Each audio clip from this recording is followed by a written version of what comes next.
अब देखिए लोधी वंश की अगर बात करें तो हेडिंग लिखेंगे लोधी वंश।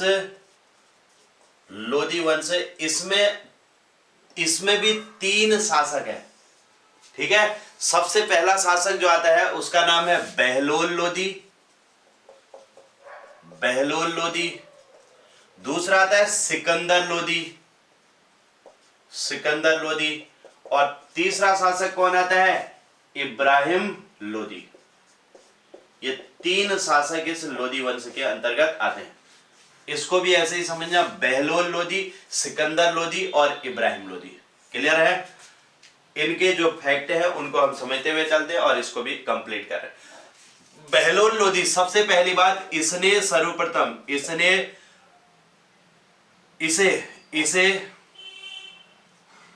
इसे प्रथम अफगान साम्राज्य, प्रथम अफगान साम्राज्य, ध्यान रखना, प्रथम अफगान साम्राज्य की स्थापना करने का श्रेय जाता है। स्थापना करने का श्रेय जाता है। अगर पूछा जाए कि भारत में सबसे पहले प्रथम अफगान साम्राज्य की स्थापना किसने की थी तो क्या कहोगे? बहलोल लोधी। 1451 से इसका समय शुरू होता है और 1556 तक चला था। ध्यान रखेंगे 1526 तक। 1451 से 1526 तक जो समय था वो लोधी वंश का था। इसमें सबसे पहले बहलोल लोधी की बात करेंगे तो 1451 से 1489 तक ये शासक रहा। 1451 से 1489।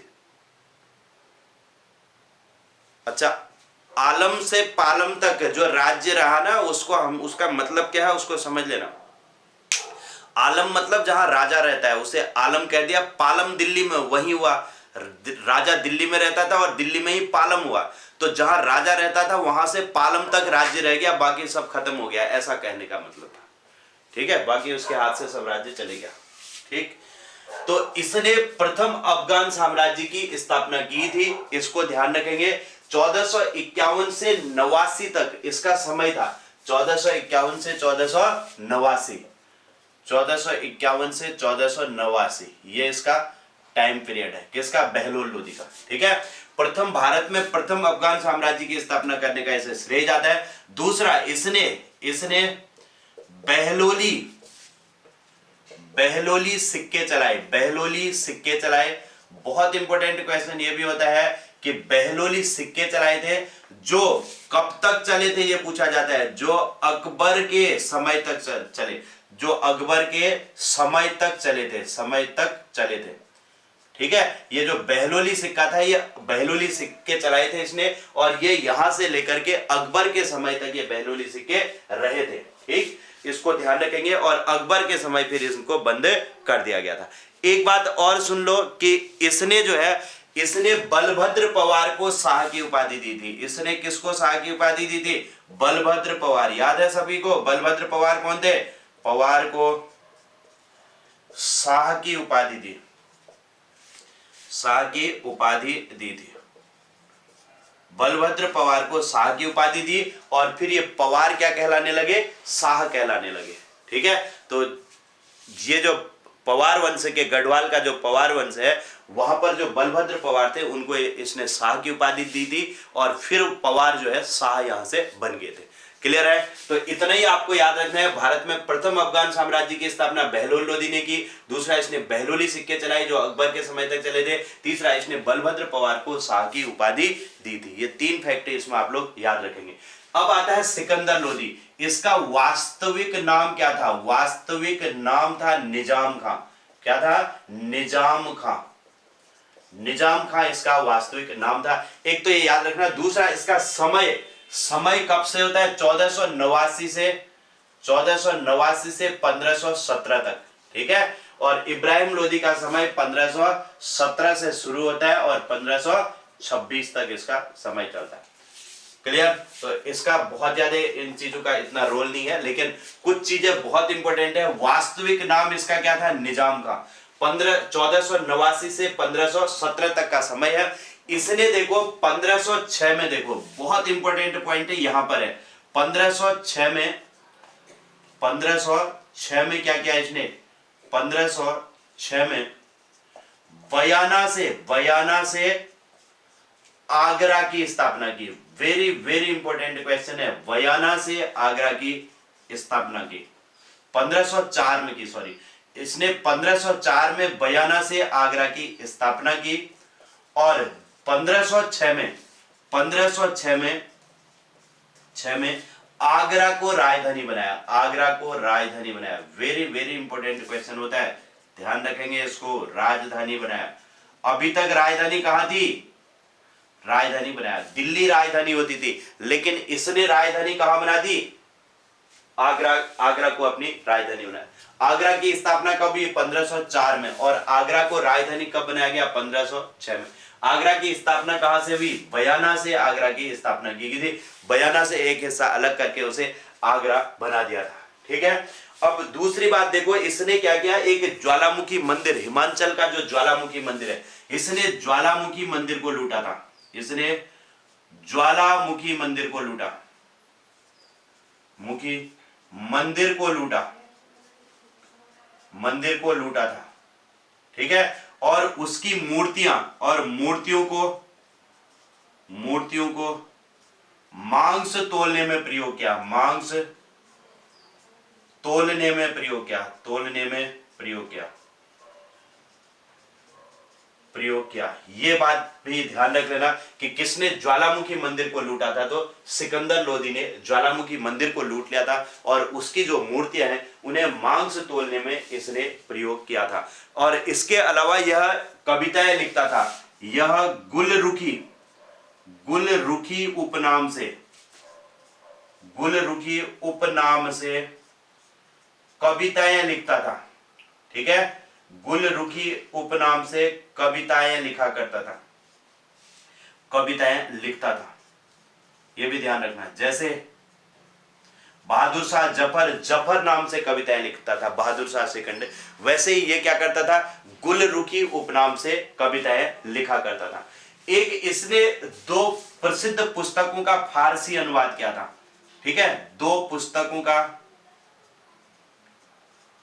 का फारसी अनुवाद किया। फारसी अनुवाद देखो, इसमें एक तो आती है लज्जते सिकंदरी और दूसरी आती है फरंगे सिकंदरी। इसको याद रखेंगे, लज्जते सिकंदरी और दूसरी है फरंगे सिकंदरी।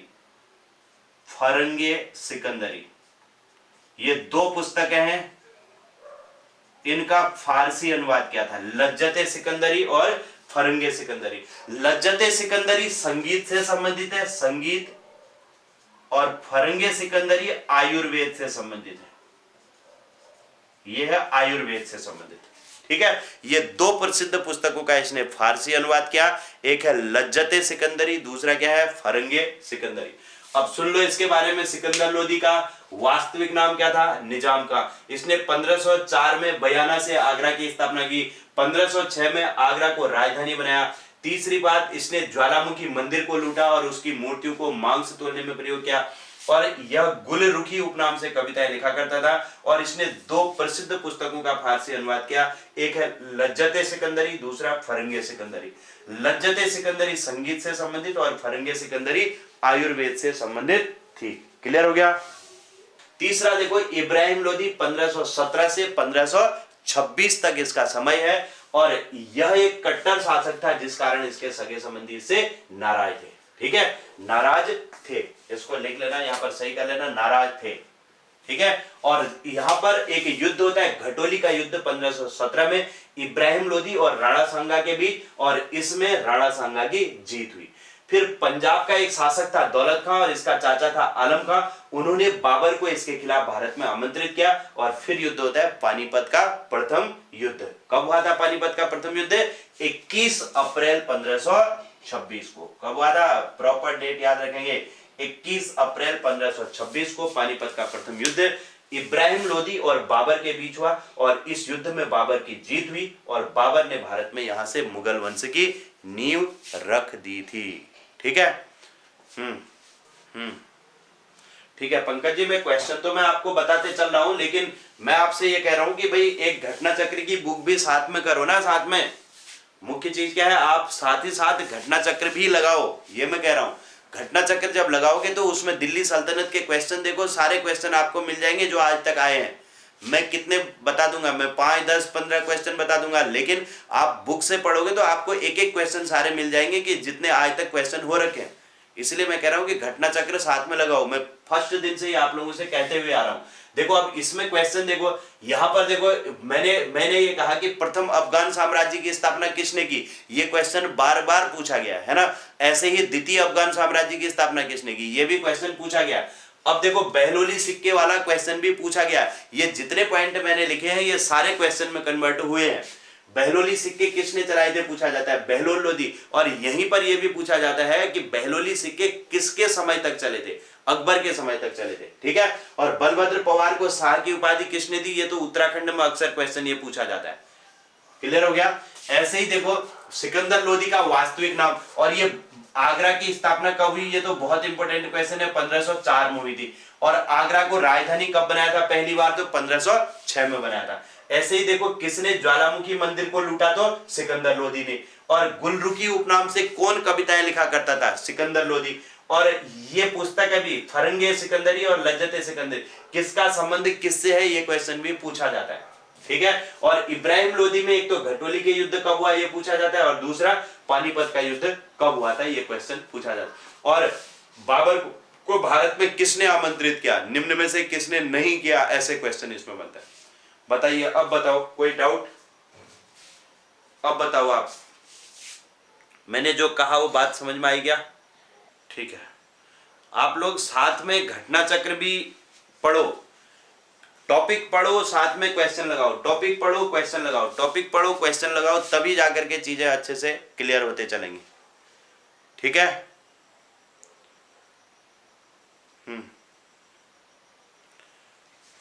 चलिए, तो अब ये दिल्ली सल्तनत हमारा यहां पर कंप्लीट हुआ, और कल से हम आगे के जो वंश हैं उन पर आगे चलेंगे। तो आज के लिए इतना ही करते हैं, अगली क्लास फिर हम मिलते हैं मंडे को। ठीक है।